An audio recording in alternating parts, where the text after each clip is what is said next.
What does it feel like to be fired from Wall Street?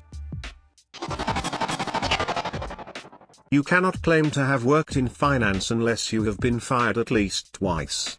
You do not want to resign. You want to get fired.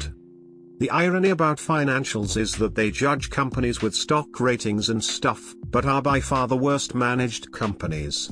They hire with guaranteed bonuses and outrageous packages around the peak of the market and fire everyone around the bottom. There is a saying that you should invest your severance package in the markets. In general, you want to get fired as companies will offer a severance package. This is assorted with a gardening leave where you go drinking beers on a beach somewhere in Thailand. Migration season is right after bonuses hit the bank. I have seen a few mercenaries who would switch shop for a modest plus 5 to 10% raise. Spotty resumes is not good though. One thing I have done was to start a side business in 2012.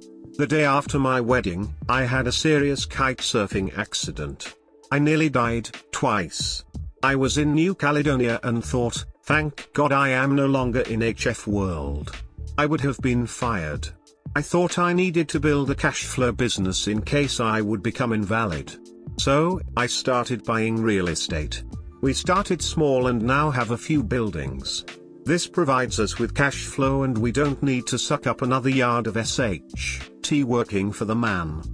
The point about this story is, people in finance are unbelievably bad about managing their own money. They think those paychecks will go on forever. People told me what I was doing was risky. I believe it was the other way around. Life expectancy in finance is short. One day you will be fired and someone will say you are too old. Game over. My advice to any finance personnel is to start a side business while you have a fat paycheck. Banks will lend to you. Lever up while you can.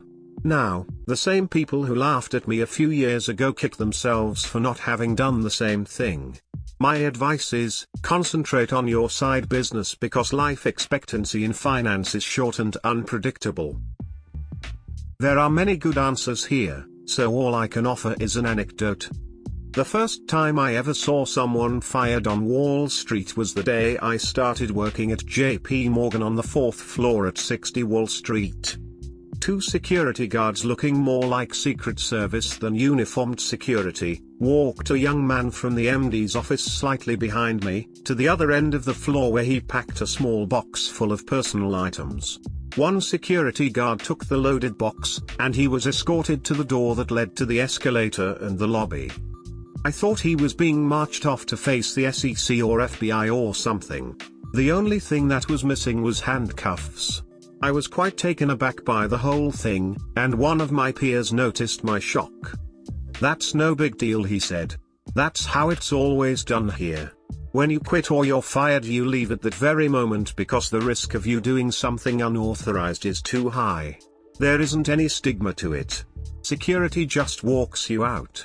Sometimes they go through the box right there and let you take it with you, but I hear that sometimes they want to go through it and send it to you.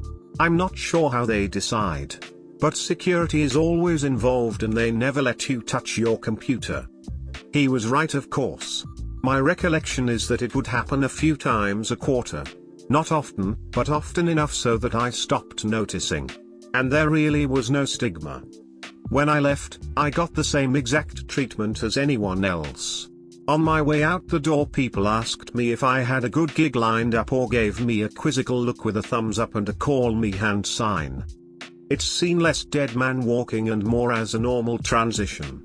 This was more than a couple of years ago, so I don't know if it's done the same way now. Wall Streeters, and their equivalent worldwide, are pretty used to it compared to professionals in other industries. At least they tend to be, until the day they are told. Over the years, I have had to downsize a number of businesses and in the process told people they will either need to look for another position internally or externally.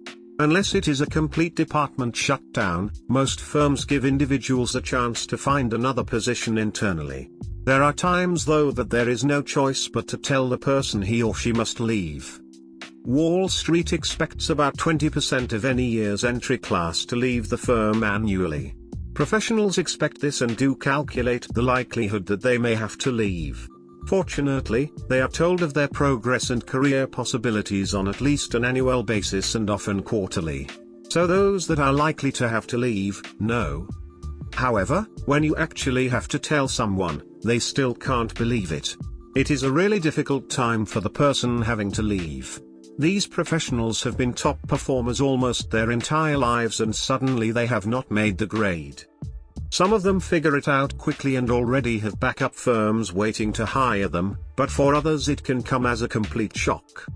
Most firms and their managers have safety nets that are provided to these individuals, but it still can be a shock and you think that you will never find another job. However, in many cases, it can be the best thing that ever happened.